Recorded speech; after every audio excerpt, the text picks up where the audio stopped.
চট্টগ্রামে অগ্নিকাণ্ডে অবশেষে নেমে এলো আল্লাহর রহমতের বৃষ্টি। এই মুহূর্তে চট্টগ্রামে হচ্ছে ঝুম বৃষ্টি, যেখানে ফায়ার সার্ভিস ঘন্টার পর ঘন্টা চেষ্টা করেও আগুন নিয়ন্ত্রণে আনতে পারছিল না, সেখানে হঠাৎই আকাশ মেঘে ঢেকে যায় আর নেমে আসে এক অপার রহমতের বৃষ্টি। চট্টগ্রাম রপ্তানি প্রক্রিয়াকরণ অঞ্চলের সিইপিজেড একটি 9তলা ভবনে ভয়াবহ আগুন লাগে দুপুরে। আগুনের তীব্রতা এতটাই ছিল যে ভবনের দেয়াল পর্যন্ত ফেটে যায়। একটির পর একটি বিস্ফোরণ, চারদিক ধোঁয়ায় অন্ধকার। তবু ঠিক সেই সময়ে ঘটে এক অবিশ্বাস্য ঘটনা। আকাশ কালো হয়ে এলো, শুরু হলো মুষলধারে বৃষ্টি।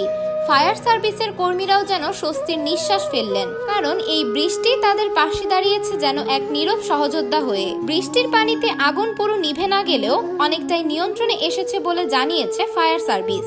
অনেকে বলছেন, মানুষের শক্তি যেখানে শেষ, সেখান থেকে শুরু হয় আল্লাহর রহমত। আজকের এই দৃশ্য প্রমাণ করে আল্লাহ চাইলে এক মুহূর্তেই পরিস্থিতি বদলে দিতে পারেন। বাংলাদেশের শিল্প কারখানায় একের পর এক দুর্ঘটনা। আগুনের এই ভয়াল থাবা যেন থামছেই না।